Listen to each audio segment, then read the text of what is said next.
Sandat eu não fazer uma sulafake. Rai lala não posso pilar já não fanandit na pake. E tu nessa nunca não não sune. Eu não aneftim tu pune. Ni tena mana mai vananyaina. Ne fambulau lanzai. Reatan yang dani tanen den kita nyabela sinurani. Amurung lan tangeti tanye jai nawerovi nyamonu makani ituruan lon sosial no sakaze jafa kayale no wise numarnan simba nef bola utaranya. Tinha sua pena, diz politica na vula macarena fa, se vitale te tientan, bola itara, eu não terene, mi franja que mi zari tana tawe, e favor angunanya tulavanawe, na you know, I'm telling you right now, me telling my lucky side.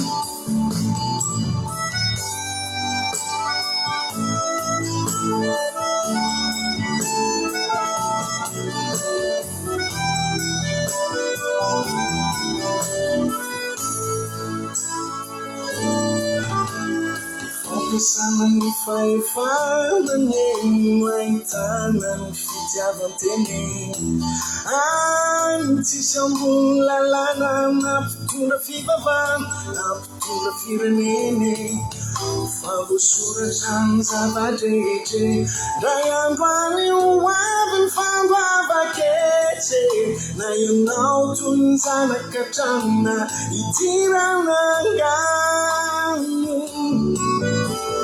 Fai fanandina ne ande manne fan fagesana spanadina ne nitiafa kamu beta be sabatu zaneza ngelizane you know ne fanya za kaza kama kale ni mana mai vananya ne wala utaranya. Tinha sua pena, dispolitica na vula macarena fa, se vitale te tientan, bola itara, eu não terene, mi franja que mi zari tana tawe, e favor angunanya tulavanawe. You know I'm telling you right now, I'm telling I'm like he's you know. Tisha Jafena, Tis Politica, no full of Macarena Farm. Say Kitare to Titi and Time, Ula Itara, and on Terene, from Malagashi, Usena, Ufjava by Farm, Sufita Montene, it's on an American mountain. I won't what's on now. It's an American now. I won't what's on now. It's an American now. I won't what's on now.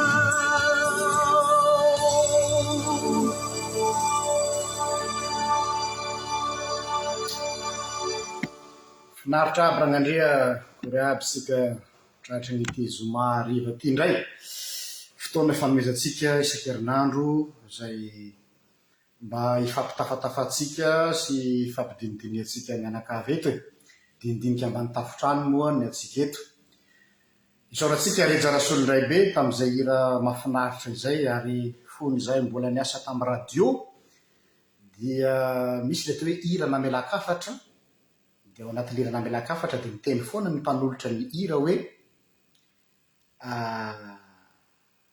any anatin'ny tononkira ny afatra. Ao anatin'ilay tononkira ny afatra. ho antsika zany a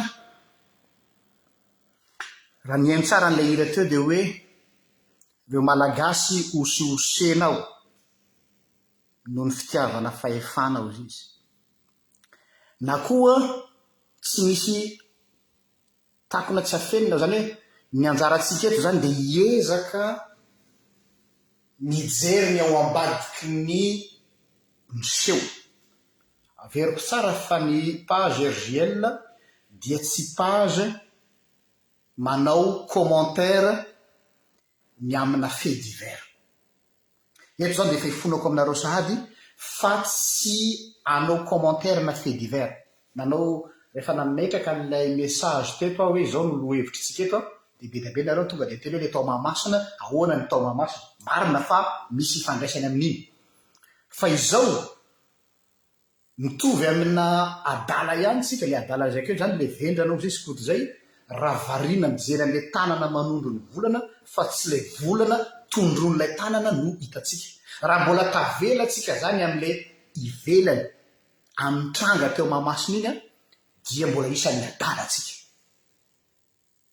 Raha micommente amina fait divers atsika dia mbola isan'ny adala tsika mba tsy lazaty hoe mbola isan'ny vendrana expression lasa mialatsina lasa voambolana any koto moa iny. Dia zay foana raha manaraka ianao ny antom-pisin'ity pejy ity dia pejy nanaovana réflexion mijery lavitra kokoa. Zay natonga anazy tsy nanao réaction à chaud mihitsy a tamin'iny situation misy be dia be taminareo manoratra ny MP tamiko hoe mila miteny ianao mila miteny non. Ny zavatra ohatran'ireny a tsy fanao mihitsy ny tonga dia manao réaction à chaud ho an'ny olona mandinika zany fa mila minandinika ianao hoe fa naninonino ny mpisanga, inona ny tena ao ambadiky niny ary inona no manambara zavatra, inona lay malaise na le maletra misy eo amin'ivon'ny fiarahamonina malagasy na le firenetsika. Ireny zany fisehoan'le izy ety ivelany dia ohatran'ny iceberg ihany a hoe aiza le tena ao ambany le tsy tazana, iny no miinteresse anahy. Efa samy naneo ny heviny daholo, miteny vanisa manonga, miteny blasphemie, miteny koto, miteny daholo ny olona rehetrarehetra. Za tsy hiditra amin'izay répertoire zay fa mahavariana fa ny fanojo amin'ilay statut zay efa nataoko talohany iny zavatra nitranga teo Mahamasina iny dia nisy statut efa navoaka hoe aleo lavitra ho aho mahita ate avere mialatsina amin'ilay teny mifangaro toy izay mahita mpino idolatra an'Andriamanitra, zany hoe midolatre an'Andriamanitra. Dia be dia be ny tafitohina taminareo hoe fa ahoana ary zany mitovy anie zany idolatre zany sy hoe adore sy le tompoko.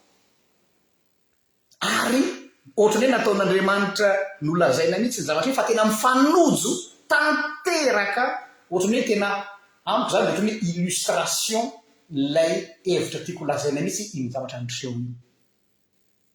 Donc zany a tsaorako Andriamanitra fa fanojo le zavatra dia nakambako ilay lohevitra androany. Ny ahy zany ao ambadiky ny problème iny dia hoe le conception antsika mpivavaka mihitsy ilay hoe manompo an'Andriamanitra no hitako hoe vaona any amin'le base mahatonga an'io be fisehoan'izy ety ivelany sisa ireny tazantsika ireny. Ka ny lohateny resantsika zany hoe déification de l'être humain et idolâtrisation de Dieu. Zany hoe ny fanaovana ny olona ho toa an'Andriamanitra ary ny fampietrena an'Andriamanitra hitovy laharana amin'ny sampy. Zay zany le izy raha vadiko amin'ny teny malagasy. Ny fampitoviana laharana ny olona ho toa an'Andriamanitra ary ny fampietrena an'Andriamanitra hitovy amin'ny sampy.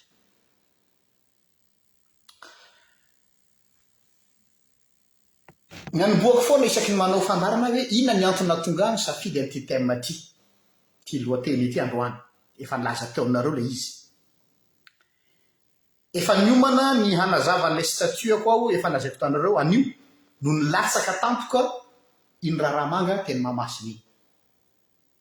Dia tsy afeniko fa hitako hoe mifampitohy tsara l izy de oza hoe tohizana amin'iny any zany le zavatra tsara mariana aloha fa ny pejy RGL mbola veriko ndray dia pejy tsy manao commentaire na fait divers tsy manao fait divers tsy mitovy amin'ny gazety ary tsy resaka commentaire amin'ny anjorony ohatra ny mpanao Facebook zany fa mijery ny zavatra lalipaka atsika ka tsy lay zavatra miseho no andaniko fotoana eto fa lay zavatra lazay ny teny vahiny hoe le non dit no tena manako be ao afara inona ny zavatra manako be ao afara ao ambadiky reny zavatra mitrangy reny zao rehefa manoloana ny zavatra tahaka reny dia tena miezaha mihitsy aloha aza tonga de manao réaction so satria tsy eo ampelantananao daholo ny élément rehetrarehetra na ho amin'ny andaniny na ho amin'ny ankilany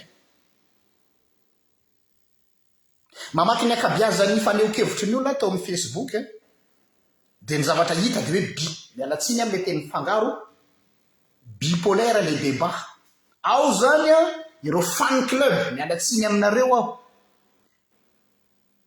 ao ireo fan club inconditionnel ny rijany sonindray be mialatsiny raha manonona anaran'ny io rahalahy io tsy anao ataky anrija mihitsy ny ty émission ty non tsy ao anatin'ny déontologie ako zany rahalahiko iny samy mpiara-manompo an'i Kristy zahay fa ilaza ny hevitro koa kanefany misy zavatra tsy mbonako hevitra aminy fa tsy zay akory ny tsy maharahalahako azy ao amin'ny Kristy efa niteneniko foana zay hoe mety tsy hitovy hevitra atsika mety tsy mifanaraka ny teolojia atsika fa tsy zany no antony hananganako anao ho fahavalo mpiarany ombonantoko isika amin'ny fitorinan'ny filazantsara dia tsy zaho mihitsy no andeha nososy ny voninahitr'Andriamanitra amin'iny mpanompon'iny iza moa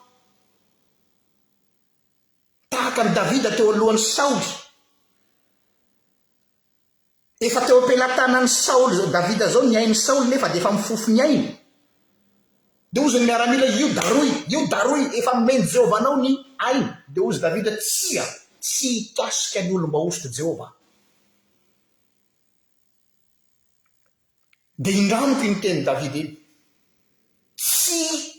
tsy anana tsy anao hoe io fa tsy io fa lava ary foana matsy ny problema amitsika mahay tsy mahay manavaka an'izay zavatra le olona sy le zavatra raha misy zavatra tsy mety tamin'ny zavatra nlazainy de iny tokony oventana fa tsy le olona no daroana ary eto aho zany de mialatsiny fa mitodika aminao aho madame Vanessa Manonga tsy enao nylaza hoe manao blasphemie le rangahy iny misy fahamarinany ny zavatra lazainao fa izao aliny ny teninao ny blasphemie tompoko dia olona mitony tena ho Andriamanitra ka tsy manaiky an'Andriamanitra fa izy no Andriamanitra tsy nanana eritreritra an'izany ngamba nyrija marina le eritreritra hoe mieritreritra izy zany efa olona efa pré-existant tany an-danitra de miseho azy hoe efa niresaka tamin'Andriamanitra tany tamelo ekeko iny iverenako iny rehefa avy eo fa ny fahasahinao ny teny hoe manao blasphemie zany olona manao blasphemie zany hoe de mitovy amin'ny Heroda-mpanjaka le nyteny hoe tsy misy Andriamanitra fa izany no Andriamanitra de lany nikakana teony hoe Heroda zany natao hoe blasphème quelqu'un qui se prend pour Dieu ary manompa an'Andriamanitra hoe enao tsy Andriamanitra fa izany no Andriamanitra tsy zany ny zavatra nitranga teo tsy mijustifie ny zavatra nataony rija ho avy ny zavatra ho lazaiko fa mba dinio ihany hoe samy mpiara-manompo isika dia mba fantaro les limites les lignes rouges à ne pas franchir on n'est pas là pour dénigrer son frère ou sa sœur en Christ na dia mivaona rizy tsy haiko raha inareo ny manavaka zay zavatra zay na de mivaona rizy tsy zany no tsy maharahalahiko azy ao amin'i Kristy. Mety tsy ho akasitrahanareo maro anisany zavatra lazaiko zao. Zaho averiko foana nyty pejy ty, tsy pejy mitady bravo, fa za tena mijoro amin'ny votokevitro. Donc miverina amle teny koa mila miezaky tsika mahay manavaka tsara. Misy teny eny mijery iny mpaminany any manao hoe raha mahay manavaka ny zavatsoa hiala amin'ny zavapona ianao dia osolombavako tokoa. Amin'ny teny frantsay izy hoe si tu sais faire la distinction entre le vil et le précieux, tu seras mon porte-parole.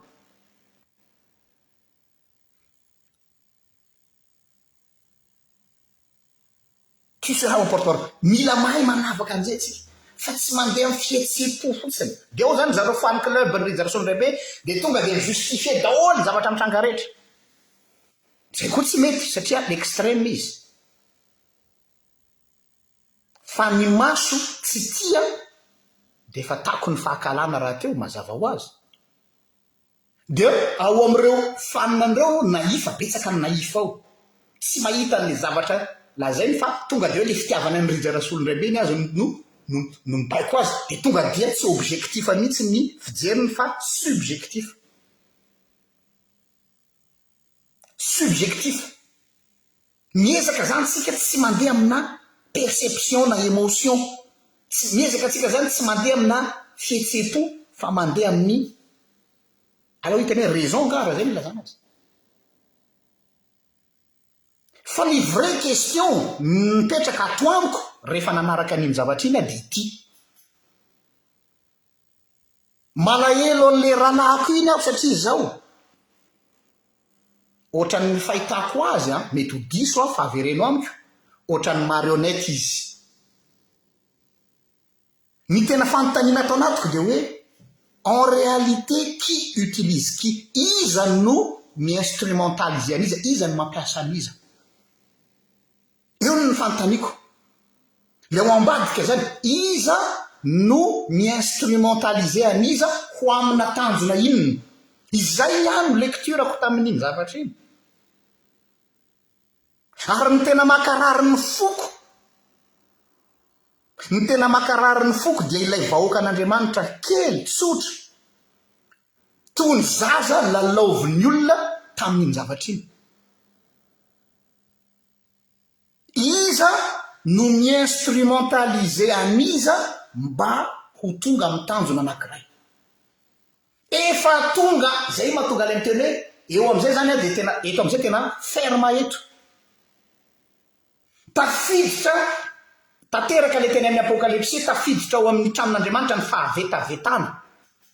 Zany hoe ny fahasahinao mikitika ny lafiny ara-pinoana mba hahafahana manipuler vahoaka. Sarobady zany. Izany no atao hoe blasphème. Fa tsy arak'ilay lazainy Vanessa Manonga ihany. Misy fahamarinany amin'ny ampahany lazainy Vanessa Manonga fa tsy ampy. Satria ny fitendren'ny blasphème dia zao hoe tsy mila an'Andriamanitra fa izaho no solon'Andriamanitra. Izay ny tena blasphème.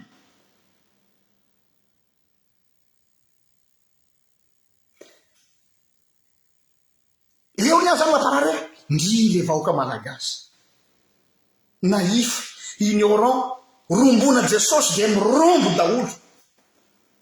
Fa fantany ve hoe iza no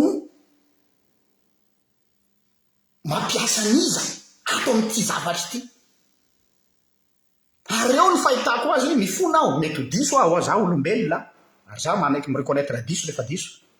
Fa malahelo aho ary mitodika aminao aho rahalahako Rizarson Rebe. Tafalatsaka tao anaty fandrika ianao. Mi-instrumentaliser ny olona ianao. Fantatry ny olona ny karismanao, fantatry ny olona ny hafanamponao, dia booster ny olona ianao dia latsaka. Dia ino ny vokany? Zay. Iza ny tsy malala ny karisma ny Rizarson Rebe zany? Be dia be nareo tena tsy napoziko, tena tsy napoziko. Non, tsy hoe tsy napozina, fa voafandrika izy. Hitan'ny olona hoe atony azahoana an'ilay zalaty, izy mafanafafa zay, dia ao. azadiny fa miteny ny soratra masina dia miteny hoe ny friariana no mialoha ny fahalavona. Rehefa bosenao ny olona anankiray, rehefa indraindrainao farany ambony dia tsy maintsy latsaka izy rehefa aveo.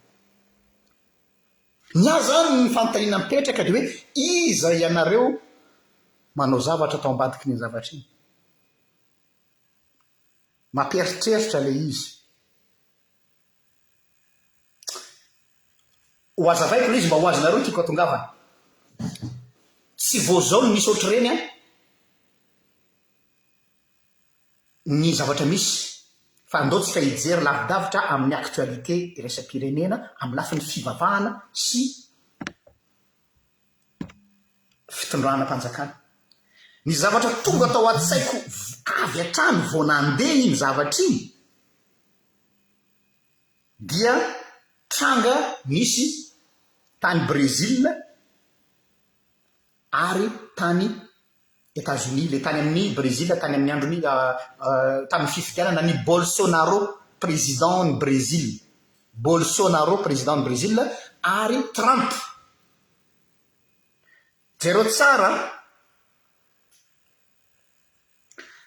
tsara tamin'ny voalohany ho raisitsika ny élection ny président Trump. Le lazaina hoe phénomène Trump na hoe Trumpisme. Mialatsina zany fa lasa miditra resaka un peu actualité politique nefa koa misy resaka fivavahana.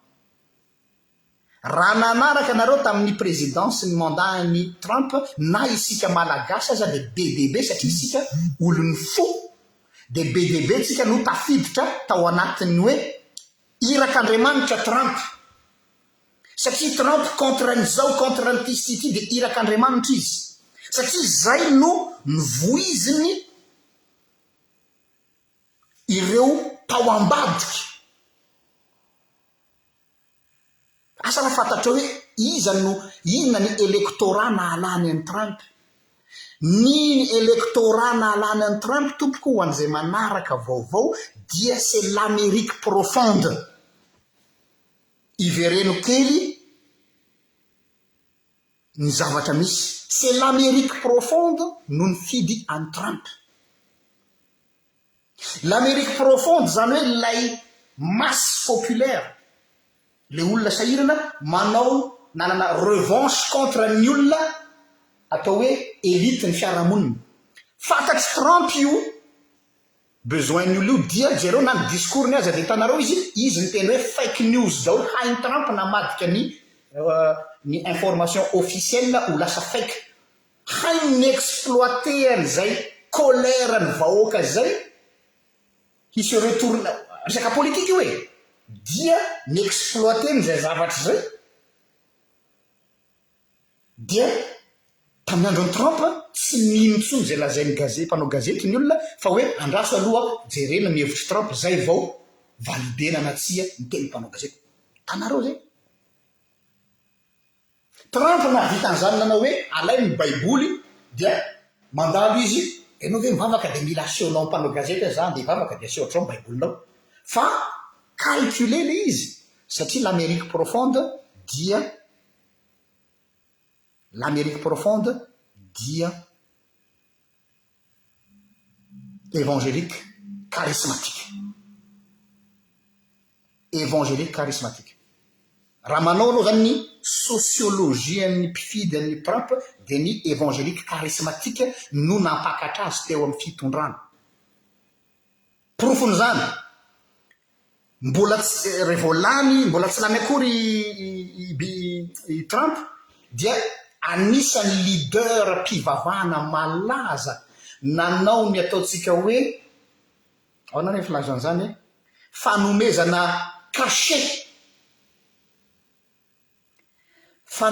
cachet an Trump i Franklin Graham.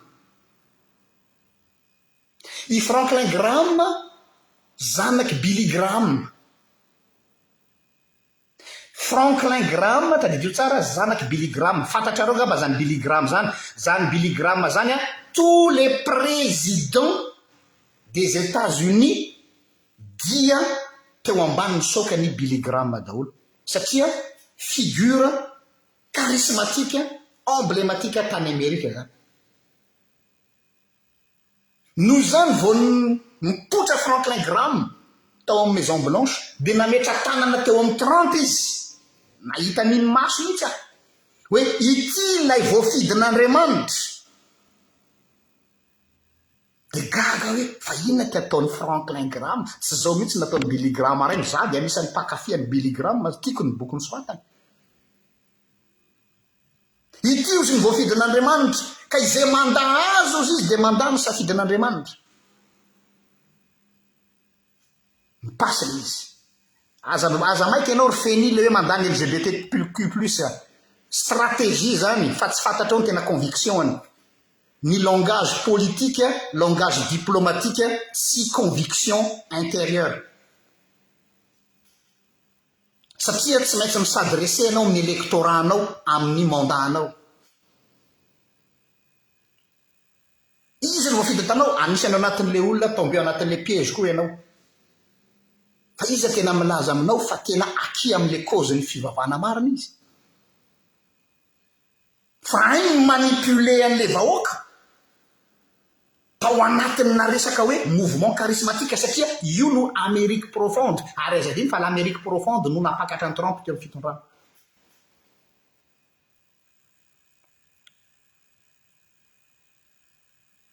ozy Franklin Graham 13 novembre 2016 Andriamanitra ono nametraka ny tanany mialoha teo amin'ny Trump mba ho lasa filohan'ny USA petraka ary ny fanontaniana fa maninona ireo pasteur n'église évangélique charismatique tsy ndreko tsara église évangélique charismatique atany États-Unis ireo nanao an'izany sy i Franklin Graham eny fa misy fikambanana pasteur évangélique charismatique marobe nakao Maison Blanche dia raha tadidinareo azonareo takakarona amin'ny arsiva na nivavaka ho an'ny Trump dia hoe nanondro hoe ity le voafidin'Andriamanitra pourquoi zareo nanao an'izany ny antony araky ny hevitro dia tsotra satria eo amin'izay hoe qui utilise qui iza no miexploité an'iza eto zany dia tonga amin'le hoe mpijoko voajoko ireto évangélika charismatique tany Amerika reto teanao conquête ny États-Unis Amerika ray manontolo dia nampiasainy Trump mba hahafahany zareo manana accès amin'ireny Trump koa na tsikaritra an'izay zao hoe mety amiko zany mba hazahoako ny vatony reto maro anisa reto dia je vais jouer le jeu zay le hoe qui utilise qui iza no mampiasa an'iza asana ho azonareo ny tikatongavana rehefa aveo miverina amin'le tany amamasina iny iza no mampiasa an'iza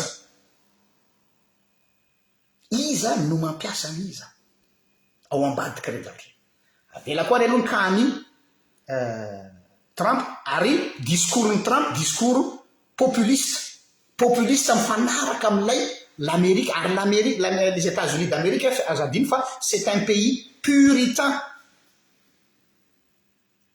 puritaniste d'origine ny américaine azadiny tantarany Amerika tompoko ny orenany puritain ny américaine zany hoe tena ho anatin'ny gène-ny mihitsy le hoe puritanisme donc raha vao miresaka an'izay ianao dia tonga dia tratranao ny conscience collective américaine na dia tsy mivavaka antsony ary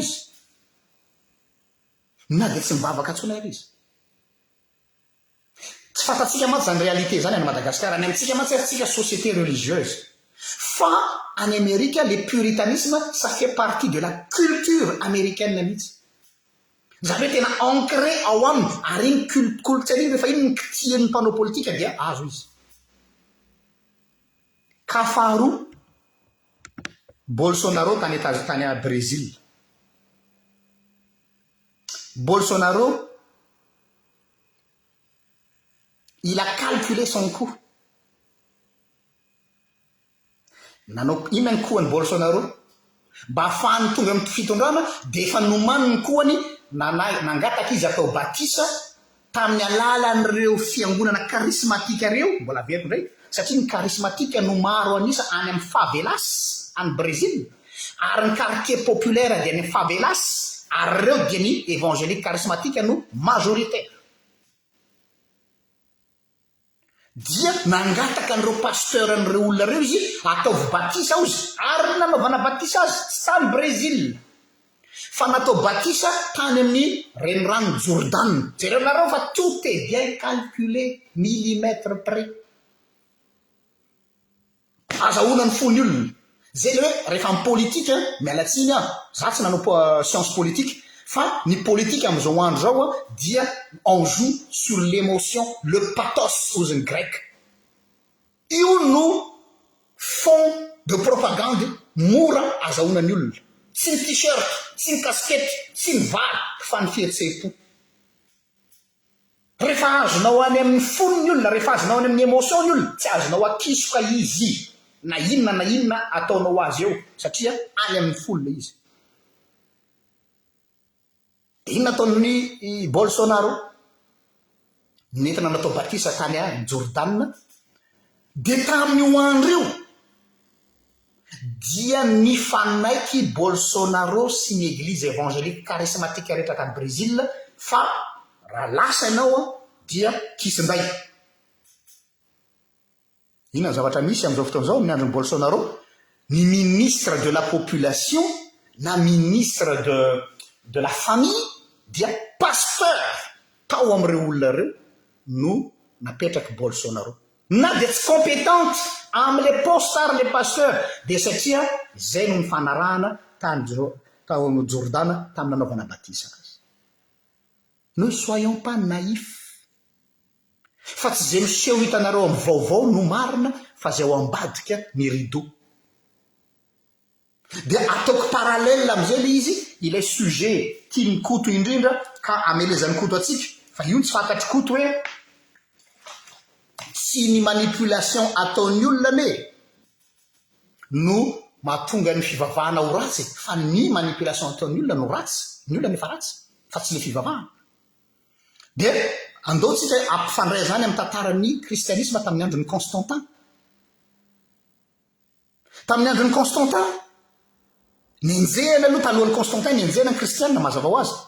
Dia aveo nentombo satria anatin'ny histoire d'église azadino fa plus ny persécuté ny fiangonana voalohany plus nahazo olona maro izy ary voakasika tamin'ny olona tao andapa. Voakasika ny olona tao andapa. Dia ny empereur na tianao na tsy tianao dia niaza ny zavatra mafaly azy dia zao hoe ahoana ny stabiliser ny empire. Hitarika ny koa na tamin'ny andron'ny Martin Luther aza za luthérien nahatonga ny réforme ny Luther naomby ane marina fa asan'Andriamanitra, marina fa nitory ny filazantsara i Luther, fa azadiny fa ny facilitateur ny Martin Luther tamin'ny réforme dia ny prince de Saxe.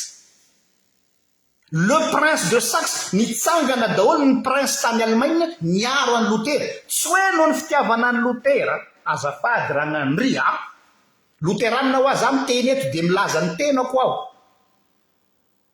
Tsy ny fitiavana ny Luther, c'est pas pour les beaux yeux de Luther. Tsy hoe no ny fampianarana ny amin'ilay atao hoe la grâce seule fa mampety ny empire tany Allemagne zany satria rehefa tsy mandoa an'ilay indulgence intsony ianao sy le vola alohan'ny Roma dia tsy mandoa taxe. Zany hoe détaxation, zany hoe ny impact ny fampianaran'ny Luther na ny réforme ny Luther dia nampitombo ny vola ivelantanan'ny Allemand amin'ny resaka détaxation. Donc mifampila ireo Luther, il a utilisé le prince de Saxe pour financer la réforme, qu'on le veuille ou non. Il faut lire l'histoire de façon objective. Io moa lazaina hoe ny zavatra rehetra miara-miasa asoa. Nefa koa ny prince ihany koa dia nampiasa ny réforme ny Luther mba tsy andoavany hetra intsony any Vatican. Zay lazaiko aminareo hoe iza no mampiasa aniza, qui exploite qui? C'est là la vraie question. Bon, avela koa ny amin'iny verina amin'ny Bolsonaro aty président conservateur aty milaza izy fa conservateur aloha tsy ndrina satria izay ilay analyse sociologique misy ny fiarahamonina. ny grand électorat any Brésil dia église populaire évangélique. Ny média évangélika rehetrarehetra matanjaka any Brésil ary mifandray tendro amin'ny Bolsonaro. Resaka réseautage hoe alohatsika tsy famitaka, alohatsika tsy fantanga hoe misy rantsana tonga de mahazo any amin'ny fiarahamonina malaky be ny fampanafatra tamin'ny alalan'ny ireo fiangonana évangélika charismatika any Brésil.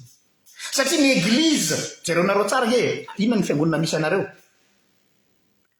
Ohatra zao ho an'ny luterana de misy natao hoe fitandremana fileovana synode dia tonga dia mipasy tsara mihitsy izy any amin'ny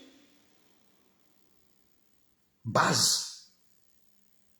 pasy tsara mihitsy izy any amin'ny base, mandeha malaky système-na réseautage matanjaka tsy misy ohatran'ny fiangonana.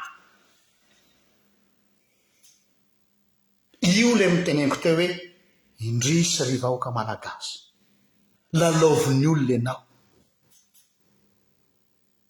indrisy ry mpivavaka malagasy, hitan'ny olona ny point faible anao de ianao tia fivavahana ary tsara io, na tsy tiany kotoaza na tsy tian'ireo atera zany edy hoe tsara io, fa saingy nomeny zalany feinty kely fotsiny anao dia ravany tsely, nomeny zalany feinty kely fotsiny anao dia ravany tsely. Andao hitaritsika ihany ny analyse historique eto amin'izay zany le hoe déification de l'homme, zany hoe le olona avadika ho Andriamanitra ary Andriamanitra ampiatrena hitovy amin'ny sampy.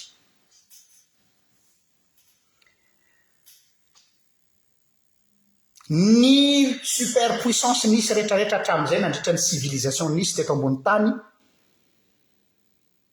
mba hahafahan'izy ireo mametraka tsara ny fitondrany dia nampiasa ny io émotion io. Satria io émotion io io zany le atao hoe le jardin secret ny olona, io zany le partie tena sarotra ny miditra amin'io. Ary isika malagasy iaho averiko indray, isika malagasy de nature anthropologiquement parlant manana caractère religieux inné ny malagasy, manana fibre religieuse ny gasy. Religieux eto avec X zany hoe karazana fonina rehetra raha mandinika nareo vao misy karazana fiangonana mitsangana ao Madagasikara de feno rapitsorapitso zao na ianao io manangana fiangonana kinôlinôly mialatsika ndraiky aminy eo amin'ny fokotaninareo fa tena sako mipari aminao hoe ray volana ianao dia mahazo olona manjatony Amanarivo. Za zao raha nalaim-panahy hoe adea mba hanao fiangonana mba azaoko olona efa nataoko zany. Eo zany les parties intimes manao, les sacrés, les croyances. Io fantatry Auguste ny exploité Auguste César tany Rome. Inona no ataony Auguste César nahatonga ny fahefan'ny Kaisara ho tena ahoana ry zany hoe hitena mipetraka sy resaka hoe akoatran'le Pax Romana. Le Pax Romana le fahaizany ny Romanina mametraka ny stratégie ny structure ary zay tena mbola lovaitsika hatramin'izao na resaka mairie io ania lovany raisitsika tamin'ny Pax Romana. Fa nahatonga ny civilisation na Romanina nipetraka dia nataony Auguste César ny inculqué nametraka na ao anatin'ny lohan'ny Romanina sy ny fony Romanina hoe les princes sont des dieux en devenir. Mialatsiny amin'ilay teny vahiny. Les princes sont des dieux en devenir. Zany hoe ny prince zany dia heverina ho toy ho Andriamanitra mihitsy. Dia rehefa tafiditra tsara zay hoe ny prince dia manana ny monarchie, mialatsiny any resaka monarchie dia ohatrany hoe déifié, ohatrany hoe lasa manakaikaiky an'Andriamanitra dia mipetraka ho azy le fanajany le vahoaka. Fa efa avy amin'Andriamanitra. zavatra nataony Auguste César dia io zany natao hoe dictature via la croyance.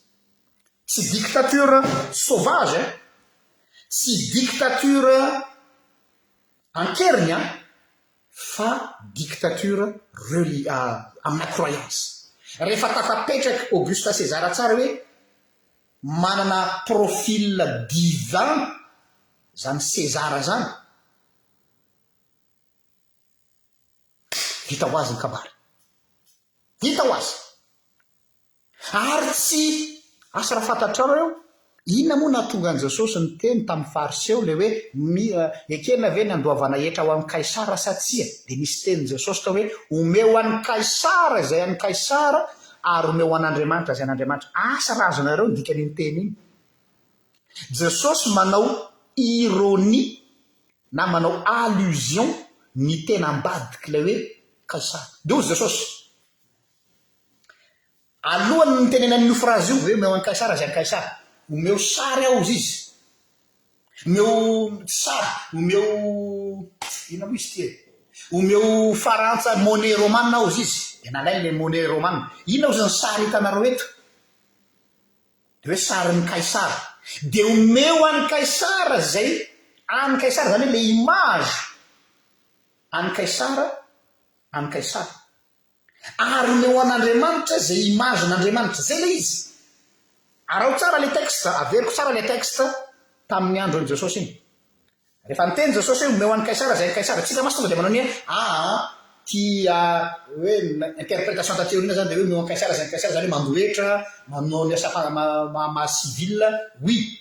Fa historiquement parlant, bibliquement parlant, nahatonga le débat de zao hoe toty io izy ny volanareo romana mba jereko, inona ny sary eo? Sarin'ny Kaisara. Omeo an'ny Kaisara zany hoe omeo an'ny Kaisara zay sary mifanaraka aminy, ary omeo an'Andriamanitra zay sary mifanaraka aminy. Inona lay ironie an' Jesosy ambadiky zany?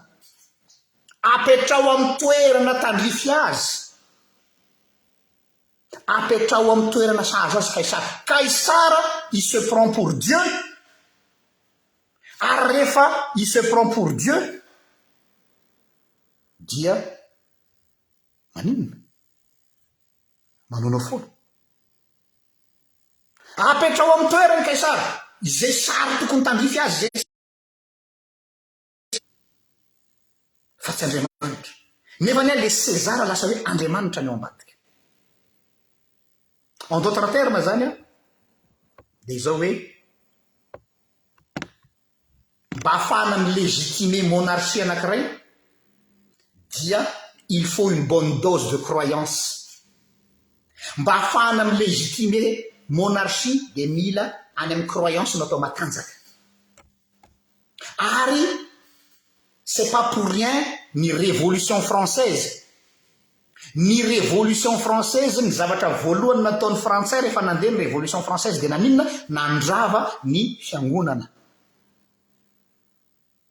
Satria tao anatin'izay fotoana zay de hoe ireto no mi-entretenir les mythes de la monarchie. Matony monarchie zany tena natahoran'ny olona de satria se ressourcer ao amina mythe religieux, ao amina croyance, de mipetraka tsara ny fondement ny monarchie. Le roi est le représentant de Dieu sur terre. Tsy zay ve lazainy olona amin'ny monarchie? Avy aiza zany zavatra zany? Iza no mametraka ny couronne eo ambony lohan'ny monarque? C'est le cardinal ou je sais plus, les olona manana ny toerana amin'ny fiangonana. Ary mbola debatra am'izao iza no manana fahefana, le olona mametraka le satry-boninahitra eo ambony lohan'ny empereur ave sa le empereur zay mifehy ny fiangonana rehefa avy eo? Io mahatonga le tension foana hatram'izao le laïcité de l'État io ane. C'est pas une histoire voamaly fa efa hatram'izay io no tension satria tsy fantatra marina hoe iza ny tompon'ny fahefana, ny fanjakana ve sa ny fiangonana? Satria ny fiangonana tamin'izany fotoana zany no miconsacré ny mpanjaka. De nefa rehefa consacré ny mpanjaka de ny mpanjaka avy eo mifehy ny fiangonana eo ambanin'ny fiadidiana. De io mahatonga le tension permanente. Hitanareo ohatra ny ny ina moa ty ny régime nord coréen Kim Jong-un. Inona moa ahoana fasciné mihitsy isaky mijery ny rehefa mijery an'le zavatra misy rehefa tanareo mandalo Kim Jong-un de ohatran'ireny fanina ohatran'ireny mitomany mihitsy le nord coréen ohatran'ireny mahita ny Michael Jackson le mipotra eny amin'ny estrade de tena mitsipatsipaka de ozy nareo hoe ozy tsika za zany anisan'ny erisatra zay hoe manao cinéma reto nord coréen reto non tena fasciné am'le image n'ilay leader an'izy satria nahoana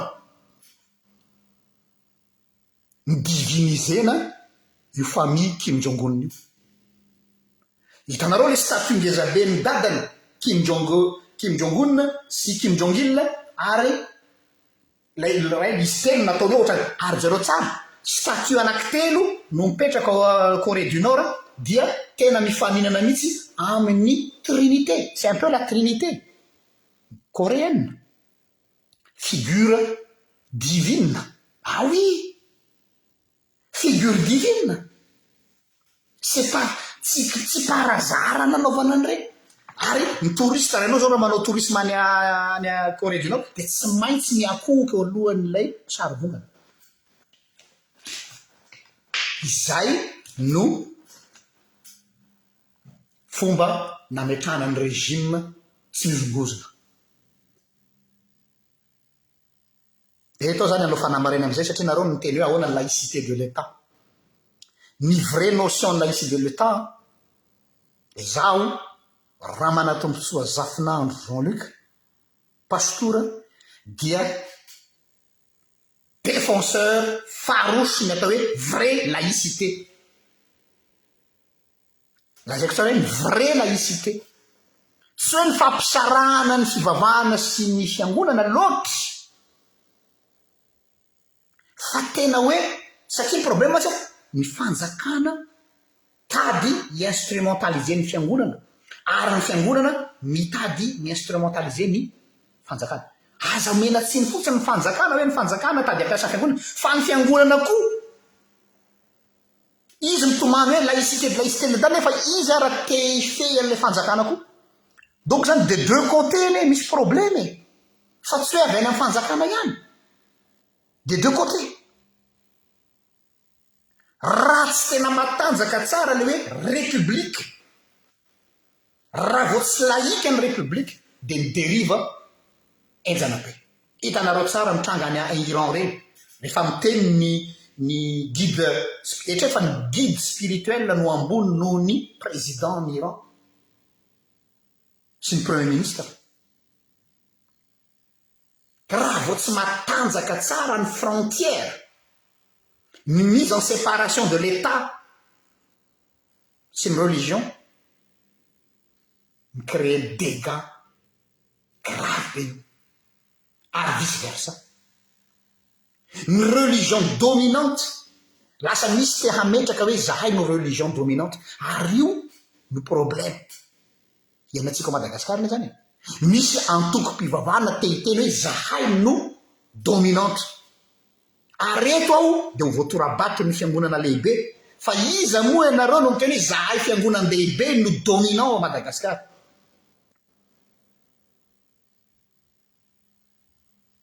jereonareo tsara ny voatorabato azy zao hoteneniko le izy mba nijerenareo ve profil le olona nanao an'ireny zavatra atao mamasina reny le olona le mpivavaka le nampivavaka le nanao louange le nanao fiderana zany olona avy amina courant mpiangonana inona ny tao mba valio eo nareo zay manaraka live i courant mpivavahana inona no dominant teo amin'iny scène teo mamasina iny iza aza miteny hoe secte fa tsy fiteny zany voilà zareo évangélique charismatique bingo io ary le izy satria il y a une revanche. Je suis désolé, je vais dire la vérité à ton âme. Il y a une revanche, il y a une vengeance des églises évangéliques charismatiques sur les églises traditionnelles classiques à Madagascar. Zay io izy ny instrumentaliser an'izy mba ahafahana mametraka zavatra.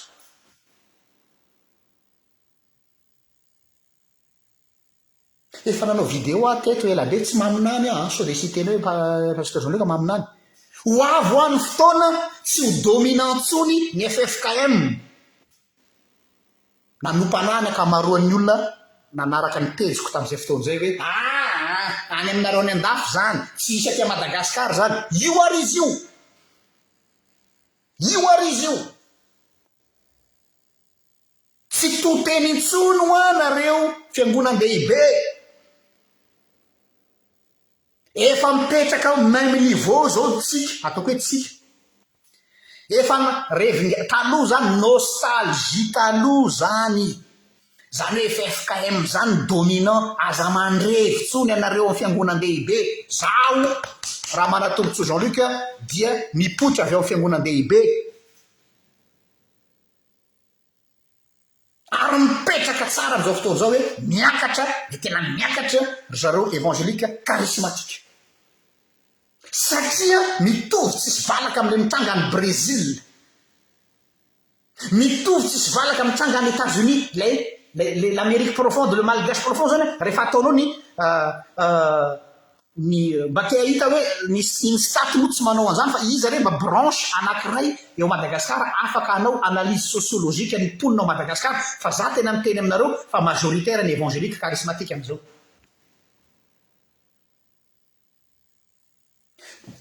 Tsy hanonona anara-piangonana fa nisy fiangonana anankiray fiangonan-dehibe rehefa anontaniana izy hoe firy million nisy anareo dia mbola le statistikany tamin'izy 5 taona lasa 10 taona lasa no avokany aminao hoe zao million zahay. Mais aux amis, tu rêves mon gars, tu rêves.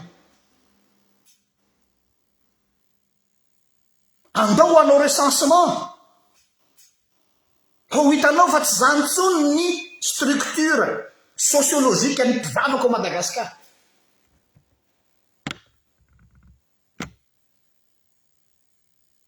Na dia nanao fitaovavana ary izy zay natao hoe réaction fa trop tard.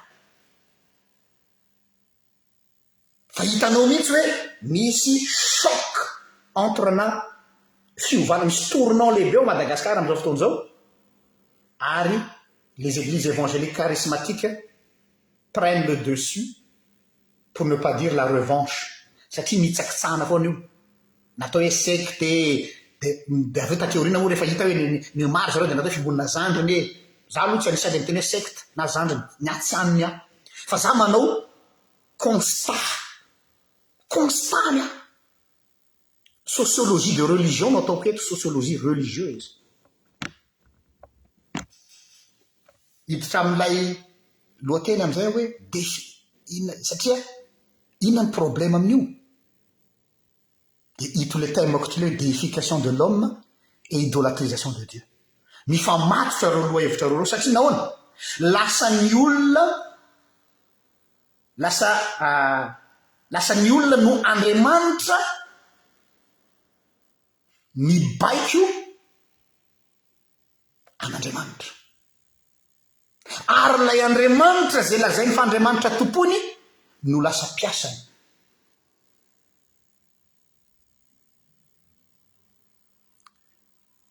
Ary io ny manahirana amina fiangonana charismatique sasatsasany. Za tsy mikeny izy rehetra. Ohatrany hoe fananany hoe hanao fahagagana androany ny Andriamanitra fa nga ianao no mitazona ny agendan'Andriamanitra. Ianao ve mitazona ny agendan'Andriamanitra dia hoe ianao no mibaiko an'Andriamanitra hoe androany izy hanao fahagagana. Eo zany le problémako. Inona moa mahatonga miteny hoe lasa midolâtrer an'Andriamanitra ny fivavahana misy ao Madagasikara? Inona moa ny atao hoe sampy aloha e? Satria tena idole mantsy idole zany sampy. Ny atao hoe sampy tsy hoe le vato aman-kazo iakofanao eo amin'ny rano iny, tsy zay. tsy zay ihany, tsy le grigri le ao an-trano le tany an-dadarabe fa misampy rehefa jerenao arabaky teny rehefa mandeha any amin'ny ladoany reny ianao isan-karazany reny dia ny olona no mamaritra hoe izao ny existe ina no ilainao za dia mila odifitia za dia mila mandeha tsara ny varotra koa za dia mila mamono ny fahavaloko fa misy olona tady anisy ratsy miaingy avy amin'ny besoinao no handrafetanao Andriamanitra mifanaraka amin'ny filanao miaingy avy amin'ny besoin izay le mahatonga ny hoe idôlatrie ary be ny olona manao an'Andriamanitra ohatr' zany te-teleguide an'Andriamanitra araky ny tinadiny ary zay no manahirana amin'le fiangonana karismatika zay miteny hoe ty Andriamanitra manome harena oeto aty zay sahirana de omena harena zay zao de zao mitovy tsisy valaka amin'ny fanao ny mpamopy sampy inona ny problemanao dia omeko fanafody mifanaraka am'izay ianao tena mampietra an'Andriamanitra amin'ny toerany sampy zany le fonctionnement sampy mihitsy no afindra amin'Andriamanitra ny fiheveran'Andriamanitra fa hifonctionne ohatra ny sampy zany ny amiko natao hoe idôlatrer Dieu mamadika an'Andriamanitra ho toy ny sampy ary eo indrindra ny olako lehibe aminareo zay mitory ny atao hoe filazantsara de prospérité za tsy mandà hoe ny mpanompon'Andriamanitra de tokony ho tahina za tsy mandà hoe mpanompon'Andriamanitra de tokony hanana ny maha izy azy tsy mandany zany fa izao le retsy ianareo tady ampiasa an'Andriamanitra ho toy ny talisman ianareo tady ampiasa an'Andriamanitra ho toy ny talisman zany hoe ohatra ny distributeur etanareo le garbe le distributeur na billet reny Andriamanitra dia réduisenareo am'izay Andriamanitra mpamany olanareo un Dieu qui va satisfaire vos petites caprices de mialatsiny fa movany tsy mitovy amin'ny tantarany Aladin izy tsy mahalala le dessin animé ny Aladin sy le génie tonga le génie de kosehana le lampe de mipotra le génie avy any mahay zavatra be debe de ozy hoe dis-moi ce que tu veux de miteny hoe anankitelo any ny angatahana nazonao angatahana de miteny am'izay le Aladin hoe zao ny ilaiko be debe ny olona manao an'Andriamanitra ho toy le génie zany hoe lasa izy no mibaiko anao izy no midefinira an'Andriamanitra hoe ianao ity no ataovinao ity satria ity no ilaiko Andriamanitra tompoko tsy talismanao Andriamanitra tsy lampe magiquenao Andriamanitra tsy le génie ny Aladin Andriamanitra de Andriamanitra hafatra farany alohan'ny hijanonako mety tsy hainao nyty teniko ty ny rahalahako Rija Rasolondrambe fa ho lazaiko ihany dia mety ho tafitany angamba mety misy namany manaraka an'izao na fianakaviany na akaiky azy o rahalahako ny karisma nomen'Andriamanitra anao halany devoly ka tadiavin'ny devoly simbana tena miangavy aminao aho ary milela-paladianao Rija miverena amin'ilay fitiavana voalohany io fanomezam-pahasoavana nomen'Andriamanitra anao io halany devoly io ary tianopoteny io ary lalaovin'ny olona ianao exploiten'ny olona ny hafanamponao ny fitiavanao hainao mirehitra ho an'Andriamanitra ary tena mahafinaritra sangy lasa ampiasain'ny olona manodidina anao io fanomezam-pahasoavanao io ho amin'ny tombotsoany soyez prudent mon frère soyez prudent ouvrez vos yeux sokafo ny masonao rahalahako tena tsy misalasala miteny hoe an Jesosy ianao mpanompony ianao tsy za mihitsy no andeha hanameloko anao hoe ianao tsy izy asakasaky zay samy teny an'izany aloha tsy sako zany fa izao le hafanamponao rahalahako potehiny olona. Faharoa, mitodika amintsika piray donakafo amin'ny finoana. Zaho pastora amin'ny fiangonan-dehibe, za tsy mana problème amin'ny fiangonana zandrana. Aza potehina ny mpanompon'Andriamanitra. Samy piray donakafo isika amin'ity asan'Andriamanitra ity. Manana esprit de discernement, fa tsy isika indray koa no mbola anao azakazaka raha tosika ho an'ny olona zay efa mety efa mitrotroly mianjera amin'ny tany. Ary zao lazaiko anareo, mitodika aminareo zay atao hoe mafana fo amin'ity asan'Andriamanitra ity aho, zaho ao anatiny. Ny lesona voaraiko tamin'iny zavatra iny dia izao: personne n'est à l'abri du piège du mal. Personne, même pas moi. Aza matoko tena hoe ianao efa 20 taona nanaovana asan'Andriamanitra, ianao manana titre ambony be eo amin'ny fiangonanao, ny dénominationao. Reny ny ohatra ngazabe. Tandremo fa ny karisma tompoko dia manam-pahavalo. Ary ny olona fetsifetsy ny olona hampiasa le karismanao ho azy. Zay ihany ny afatro a. Ialako tsiny raha mety nadiso anatinananareo fa za tsy tonga eto hitsara an'izaniza na hanameloko an'izaniza, fa natongavako eto dia hoe andao arenina zay mbola azo arenina. Misy ny teny teo hoe efa simba izy, aza manao an'izany ianao. Tsy Andriamanitra ianao. Izy ianao no hiteny an'izany. Izy ianao no hiteny an'izany.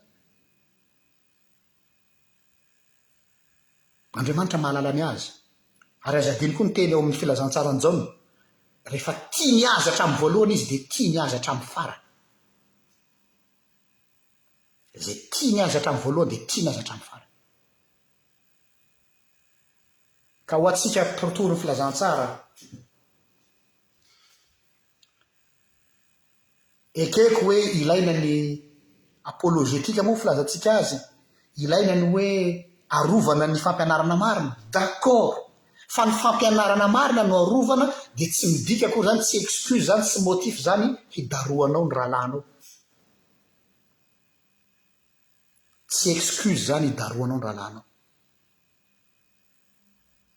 Zay somary nampalahelo ary mifona aminao aho Vanessa Manonga. Fa nalahelo aho tamin'iny vidéonao iny. Marina fa te hanaitra ny olona ianao hoe tandremo fa misy fomba ny pratique d'église. Tokony ho tsara le vidéo, fa nentika fanampo loatra koa ianao dia lasa subjectif ianao ao anatin'le izy fa tsy objectif atsony. Subjectif ianao lasa tonga dia lasa manao ironia azy ianao ao anatin'le izy. Nampiasainao le izy hoe dia ho tsaraina ianao zozo.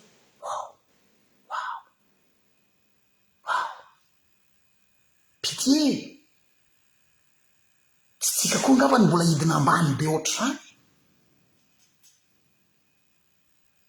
Hatsangano ny rahalanao raha reraka izy e. Hatsangano, ianadahanao. Fa tsy ianao koa aloha avy any mbola hitondra kanota dia veresinao ambony lohany eo, dia veresinao ambony. Izay le méchanceté gratuite zay misy ho any tsy azoko amintsika mpivavaka. Tsy azo. Fa Jesosy izy aloha mitopotsika ity e.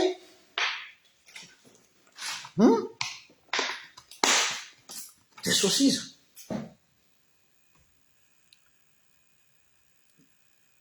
Ka noho zany a rehefa manao analizy a dia aza mandeha amin'ny fihetseham-po. Za koa anisan'ny tohina tamin'iny tsy manafina an'izany a, fa nanao faninana mihitsy aloha ny se recul hoe il y a quelque chose qui ne va pas. Il y a quelque chose qui ne va pas, il y a quelque chose qui cloche. Tsy le zavatra mitranga fa hoe qu'est-ce qu'il y a derrière tout ça. Voilà, satranareo nanaraka ny fandarana. Ny fona naratroka mety nanafitohina ny sasany, kanefa ny misy zavatra zay tsy maintsy no lazaina satria izay no analiziko.